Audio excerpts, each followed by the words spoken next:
Perkenalkan, nama saya Lydia Rumopa, NIM 19742011074, kelas A2 Hukum semester 6. Melalui video ini, saya akan menjelaskan sedikit makalah yang saya buat untuk memenuhi ujian akhir semester mata kuliah kriminologi. Dengan judul makalah Born Criminal. Kriminologi adalah ilmu yang mempelajari kejahatan dan faktor penyebabnya, pelaku kejahatan, serta reaksi masyarakat atas kejahatan yang telah dilakukan. Kriminologi menjadi penting untuk dipelajari karena ruang lingkupnya tidak terbatas dalam mencari penyebab kejahatan dilakukan, akan tetapi lebih ke arah penanggulangannya kejahatan tersebut. Kejahatan adalah perbuatan yang dilarang oleh undang-undang, dan barang siapa yang melakukan suatu perbuatan yang melanggar undang-undang, maka ia akan dikenakan sanksi. Dan yang menentukan bahwa suatu perbuatan itu adalah kejahatan adalah hukum.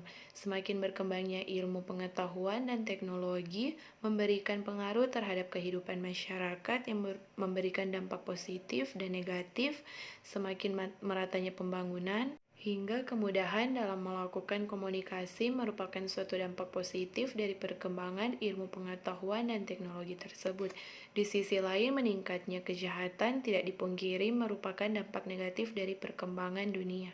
Teori yang mencari sebab kejahatan dari aspek fisik atau biologi kriminal, mencari sebab kejahatan dari ciri-ciri biologis, dipelopori oleh ahli-ahli frenologi seperti Gall dan Spurzheim, mencoba mencari hubungan bentuk tengkorak kepala dengan tingkah laku. Mereka mendasarkan pada pendapat Aristoteles bahwa otak merupakan organ dari akal. Ajaran ahli-ahli frenologis ini mendasarkan pada preposisi dasar. Teori yang mencari sebab kejahatan dari faktor psikologis dan psikiatris atau psikologi kriminal. Usaha mencari sebab-sebab kejahatan dari faktor psikis termasuk agak baru, seperti halnya aliran positivis pada umumnya. Usaha mencari ciri-ciri psikis pada para penjahat didasarkan anggapan bahwa penjahat merupakan orang-orang yang mempunyai ciri-ciri psikis yang berbeda dengan orang-orang bukan penjahat, dan ciri-ciri psikis tersebut terletak pada inteligensinya yang rendah.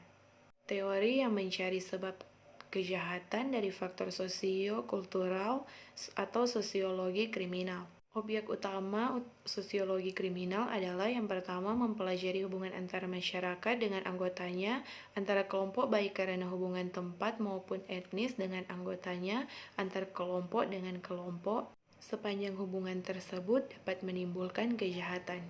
Yang kedua, di samping itu juga dipelajari tentang umur dan seks, hanya saja berbeda dengan biologi kriminal. Maka di sini yang dipelajari ada hubungan seks dan umur dengan peranan sosialnya yang dapat menghasilkan kejahatan. Suatu masyarakat dapat dimengerti dan dinilai hanya melalui latar belakang kultur yang dimilikinya, norma-norma dan nilai-nilai yang berlaku. Menurut C. Lombroso, pada tahun 1835 sampai 1909 dipandang sebagai bapak kriminologi modern dan pelopor mazhab positif.